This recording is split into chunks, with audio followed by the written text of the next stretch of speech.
Saya ke Pak Albert PD. Terima kasih. Assalamualaikum warahmatullahi wabarakatuh. Waalaikumsalam.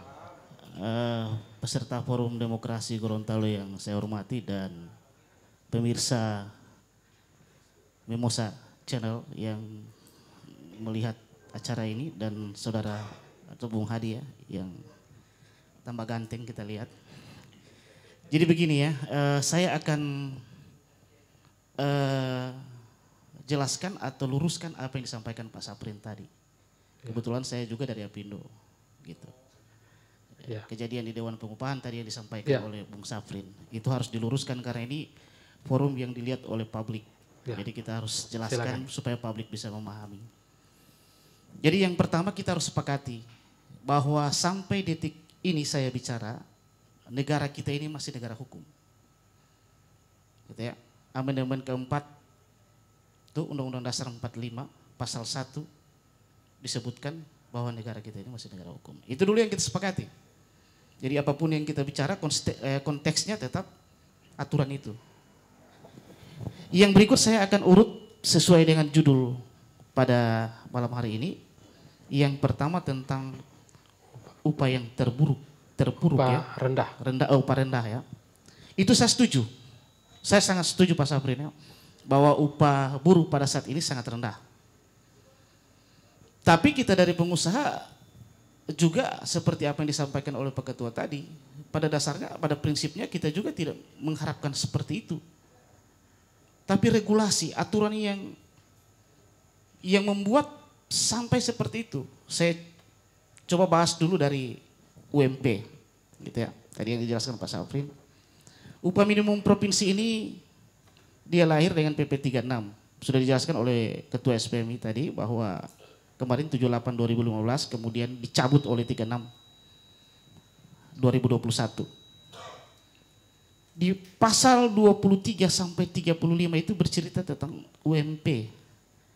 Sementara kebijakan membentuk UMP itu dibatasi dengan regulasi bahwa ketentuannya dari pusat. Maka lahirnya Permenaker yang mengarahkan ke apa yang disebut oleh Pak Saprin. Di Dewan Pengupahan itu saya pertegas kembali.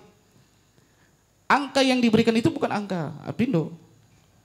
Kita Apindo tidak memberikan angka. Saya jelaskan itu, mungkin kalau Pak Saprin masih ingat. Kita tidak memberikan angka. Tapi regulasi itu sudah mengarah ke sana. Sebagai warga negara Indonesia yang baik, kita kan taat hukum. Kita tidak mungkin berbenturan dengan aturan.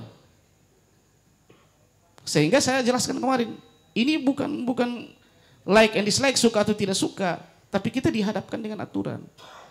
Nah, kita Apindo itu, menghormati aturannya. Caranya bagaimana kita supaya bisa keluar dari aturan itu ya, tentunya keputusan gubernur saat ini Anda PT tunkan. Diuji saja di situ. Itu salah satu wadah yang diberikan oleh undang-undang. Begitu. Nah, jadi yang paling menarik di 36 itu seharusnya kita teman-teman semua pelajari di pasal 36-nya.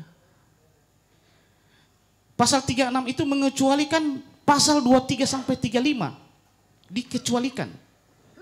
Apa yang disebut oleh pasal 36? Bahwa UMP ini tidak berlaku bagi usaha mikro dan kecil. Dikecualikan. Ini bukan bahasa Apindo loh. Ini bahasa PP 36. Kita lihat PP yang lahir ini ternyata ada 6. Lahir dari Undang-Undang 20 2021 ya, Undang-Undang 11 2020 ini tentang Cipta Kerja.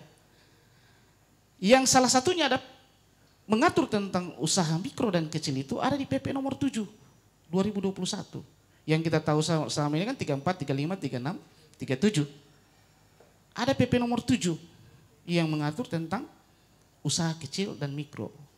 Dan ada PP nomor 11 2021 tentang badan usaha milik desa. Itu yang lahir dari Undang-Undang 11 2020. Nah, apa yang disebutkan di PP di pasal 36 tadi? Bahwa usaha mikro itu modalnya minimal 1 miliar. pendapatannya minimal 2 miliar. Usaha kecil modalnya minimal 5 miliar. Pendapatannya minimal dia sampai 5-10 miliar. Ini kalau saya keliru tolong dikritik. Nah kita sekarang lihat supaya tidak ada kecurigaan di antara kita. Mana usaha di sini yang hasil akhirnya sudah sampai 1 miliar atau 5 miliar. Itu yang dikecualikan oleh PP 36 ini. Nah kita harus konsen ke situ. Di Dewan Pengupahan di akhir itu ya Pak Saprin, kalau kita ingat sama-sama, saya minta itu dibuka oleh Naker. Mari kita rapat, kita clearkan ini, jangan ada nanti berbenturan di masyarakat. Seolah-olah kita pengusaha dicurigai begini-begini. Padahal regulasinya memang tidak memenuhi hajat hidup orang banyak. Jadi wajar. Jadi itu permasalahan di situ. Kalau kita lihat lagi ke pasal 36 itu dikecualikan. Nah lihat saja kalau ada usaha-usaha yang pendapatannya tidak sampai 1 miliar atau modalnya tidak sampai 1 miliar ya tidak masuk di UMP itu persoalannya. Dan memang apa yang dibuat oleh pemerintah saat ini sangat memang kita memahami dan prihatin, sangat mengecewakan pekerja gitu ya. Nah, itu terkait dengan UMP. Kita pindah ke JHT. JHT ini dia lahir dari Undang-Undang Nomor 40 2024. Kemudian lahirlah PP 45 direvisi menjadi PP 60, hanya 2 pasal di situ. Salah satu pasal yang terakhir itu memerintahkan untuk membentuk Permenaker. Dan lahirnya Permenaker 19 2015, 12 Agustus. Gitu. Jadi 12 Agustus PP 60, 19 Agustus Permenaker keluar. 7 hari keluar Permenaker. Nah di Permenaker itu tidak mempermasalahkan tentang yang tadi 1 bulan sudah berjalan Bu ya.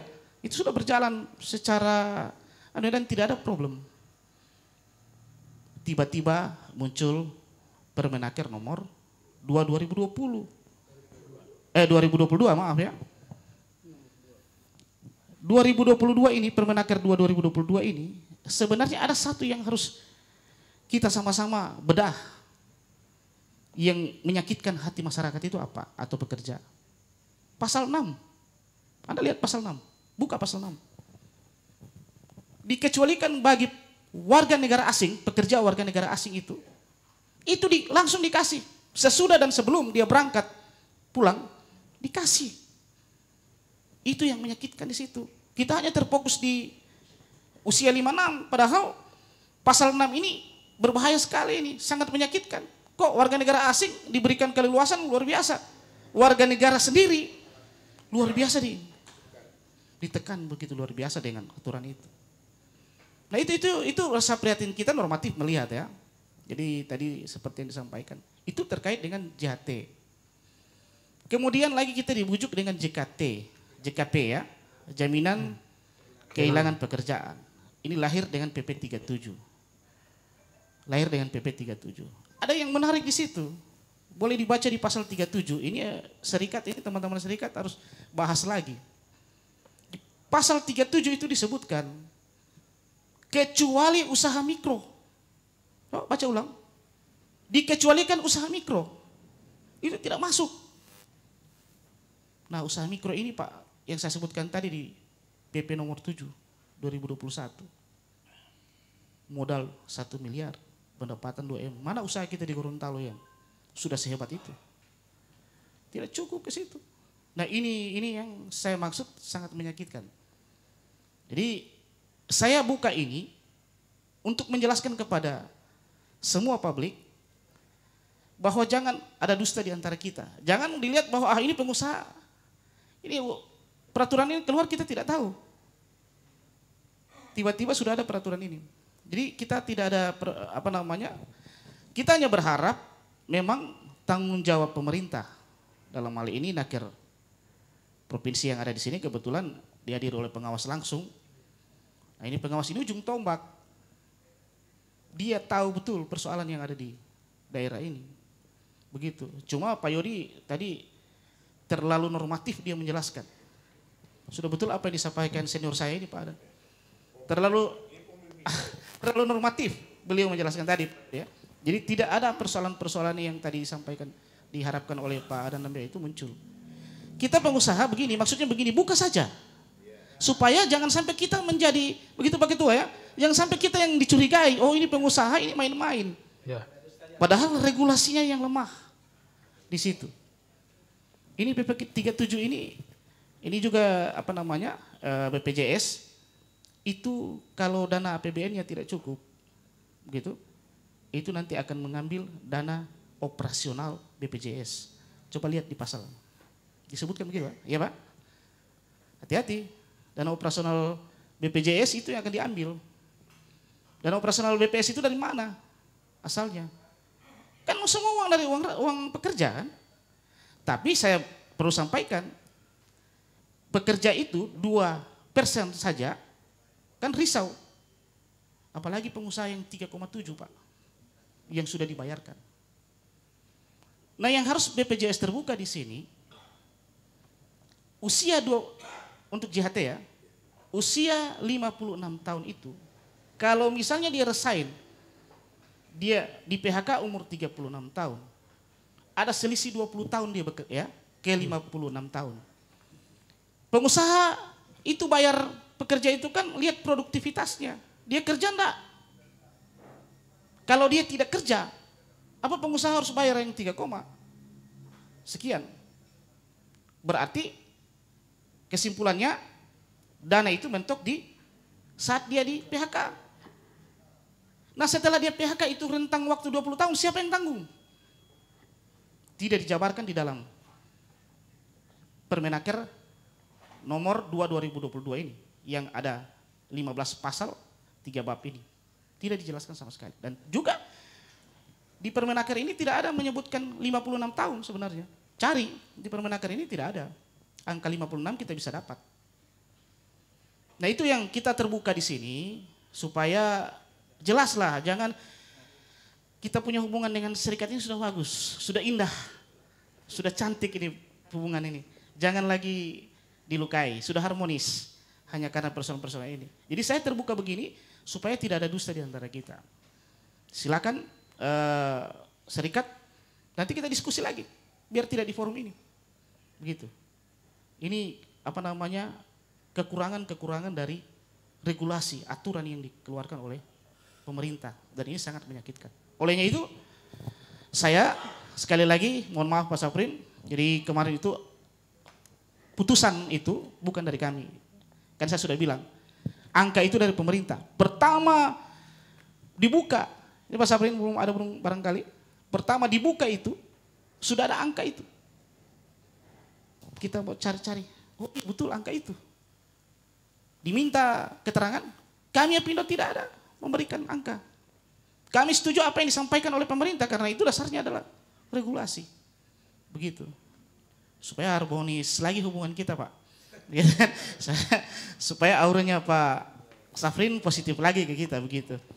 Jadi itu, walaupun alhamdulillah walaupun kemarin kita di demo, ada demo di luar, tetap kita tidak keluar ya Pak Safrin ya. Tetap mendampingi serikat, sama-sama kita putuskan. Nah, sekarang sudah menjadi keputusan gubernur.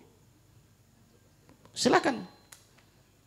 Kalau tidak bisa diterapkan oleh pengawas, kalau istilahnya bolombo ini pengawas, kita harus saja gugat ke TUN. Kita rasionalisasikan di TUN. Itu kan wadah yang diberikan oleh negara. Tapi kita minta Pak Yodi di sini juga ya tanggung jawab moralnya itu ada. Sudah terluka, sudah rendah, sudah terpuruk. Ini judul sudah nasib buruk yang terpuruk. Sudah betul. Dan kami terus terang dari Apindo sangat prihatin, sama perasaan kami.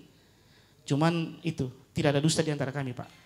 Jadi kita sampaikan ini apa adanya. Saya kira terima kasih Pak Adi. Ya.